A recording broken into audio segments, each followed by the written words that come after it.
Hi friends, welcome to my channel. Agnisakshi ಧಾರಾವಾಹಿಯಲ್ಲಿ ಏನಾಗತ್ತೆ ಅಂತ ಹೇಳಿ ತಿಳಿದುಕೊಳ್ಳೋಣ ಬನ್ನಿ. ಸಂಚಿಕೆ ಆರಂಭದಲ್ಲಿ ಸಾಕ್ಷಿಯನ್ನು ತೀವ್ರವಾಗಿ ಇಷ್ಟಪಡುತ್ತಿರುವ ರಾಜು ಸಾಕ್ಷಿ ಕೆಲಸಕ್ಕೆ ಹೊರಡುವ ಸಮಯಕ್ಕಾಗಿ ಕಾದು ಕುಳಿತಿರುತ್ತಾನೆ.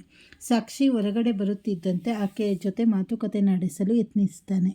ಆದರೆ ಸಾಕ್ಷಿಗೆ ಆತುರವಿದ್ದ ಕಾರಣ ಆಕೆ ತಂಗಿಯ ಜೊತೆ ಕೆಲಸಕ್ಕೆ ಹೊರಟು ಬಿಡುತ್ತಾಳೆ. ಸಾಕ್ಷಿ ಹೊರಟು ಹೋದ ಮೇಲೆ ರಾಜು ಮನದಲ್ಲೇ ತೀವ್ರ ಬೇಸರದಿಂದ ಐ ಲವ್ ಯು ಸಾಕ್ಷಿ ಎಂದು ಹೇಳಿಕೊಳ್ತಾನೆ.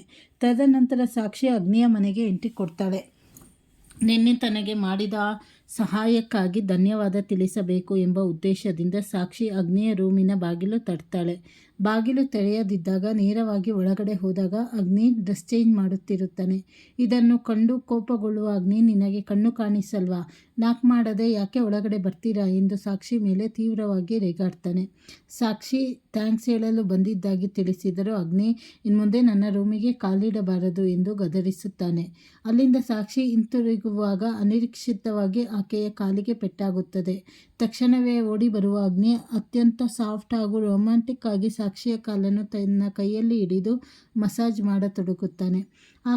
ಈ ಕ್ಷಣದಲ್ಲಿ ಅಗ್ನಿ ಮತ್ತು ಸಾಕ್ಷಿ ಇಬ್ಬರು ಒಬ್ಬರನ್ನೊಬ್ಬರು ನೋಡುತ್ತಾ ಪ್ರೀತಿಯ ಕಡಲಲ್ಲಿ ಕಳೆದು ಹೋಗ್ತಾರೆ. ಇಬ್ಬರ ನಡುವೆ ಪ್ರೀತಿಯ ಹೊಸ ಚಿಗುರು ಮೊಳಕೆ ಒಡೆಯುತ್ತದೆ. ಆದರೆ ಸಾಕ್ಷಿ ತನ್ನ ಕೈಯನ್ನು ಬಿಡಿಸಿಕೊಳ್ಳಲು ಯತ್ನಿಸಿದ ತಕ್ಷಣ ಅಗ್ನಿ ಮತ್ತೆ ಹಠಾತ್ತಾಗಿ ರೆಬೆಲ್ ರೂಪ ತಾಳಿ ರುದ್ರ ಪ್ರತಾಪ ತೋರಿಸ್ತಾನೆ. ಅಗ್ನಿಯ ಈ ವಿಚಿತ್ರ ನಡೆ ಕಂಡು ಆಶ್ಚರ್ಯಪಡುವ ಸಾಕ್ಷಿ, ನಿನ್ನ ಮೈ ಮೇಲೆ ನಾಗವಲ್ಲಿ ಬಂದಿದ್ದಾಳ, ಇಷ್ಟೊತ್ತು ಸಾಫ್ಟ್ ಆಗಿದ್ದು ಮತ್ತೆ ಹೀಗೆ ಆಡ್ತೀಯಾ, ಇನ್ಮುಂದೆ ನಿನ್ನ ರೂಮಿಗೆ ಯಾವತ್ತೂ ಬರಲ್ಲ ಎಂದು ಬೈದು ಅಲ್ಲಿಂದ ಹೊರಟು ಹೋಗ್ತಾಳೆ. ಇತ್ತ ಅರವಿಂದ್ ರೂಮಿಗೆ ತೆರಳುವ ಮಲ್ಲಿಕಾ, ನೀವು ಭಾಗಮಂಡಲಕ್ಕೆ ಹೋಗಬಾರ್ದಿತ್ತು, ನಾನಿದ್ದಿದ್ದರೆ ನಿಮ್ಮನ್ನು ಕಳಿಸ್ತಿರಲಿಲ್ಲ ಎಂದು ಹೇಳ್ತಾಳೆ.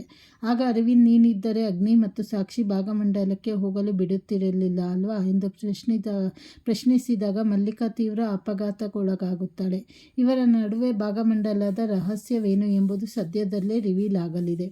ಇದರ ಮಧ್ಯೆ ರಾಜು ಮತ್ತು ಯುವ ಇಬ್ಬರೂ ಒಬ್ಬರೇ ಎಂಬ ಅಸಲಿ ಸತ್ಯವೂ ಹೊರಬರಲಿದೆ. ಮುಂದೇನಾಗಲಿದೆ ಎಂಬುದನ್ನು ತಿಳಿಯಲು ಮುಂದಿನ ಸಂಚಿಕೆಗಳಲ್ಲಿ ಏನೇನು ಬದಲಾವಣೆ ಆಗುತ್ತೆ ಅಂತ ಹೇಳಿ ಮುಂದೆ ತಿಳಿದುಕೊಳ್ಳೋಣ.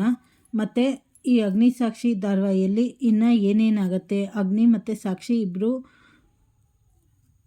ಮುಂದೆ ಸೀನ್ಗಳು ಹೇಗೆ ಹೋಗ್ತವೆ, ಇಬ್ಬರು ಇಷ್ಟಪಡ್ತಾರಾ ಇಲ್ಲ ಅಂದರೆ ಈ ಕಡೆ ರಾಜು ಯುವ ಒಬ್ಬರೇ ಅನ್ನೋದು ನೋಡಿ ಇನ್ನು ಏನೇನು ಬದಲಾವಣೆ ಆಗುತ್ತೆ ಅಂತ ಹೇಳಿ ಮುಂದೆ ತಿಳಿದುಕೊಳ್ಳೋಣ. ಹೊಸದಾಗಿ ಯಾರ್ಯಾರು ಚಾನಲ್ ನೋಡ್ತಾ ಇದ್ದೀರಾ ಚಾನಲನ್ನು ಸಬ್ಸ್ಕ್ರೈಬ್ ಮಾಡ್ಕೊಳ್ಳಿ. ಹಾಗೆ ಫಸ್ಟಿಂದ ಲಾಸ್ಟ್ವರೆಗೂ ವಿಡಿಯೋ ನೋಡಿ, ನಿಮಗೆ ವಿಡಿಯೋದಲ್ಲಿ ಏನು ಅಂತ ಹೇಳಿ ಅರ್ಥ ಆಗುತ್ತೆ ಸ್ಟೋರಿ. ಹಾಗೆ ಲೈಕ್ ಮಾಡಿ, ಶೇರ್ ಮಾಡಿ. ಧನ್ಯವಾದಗಳು.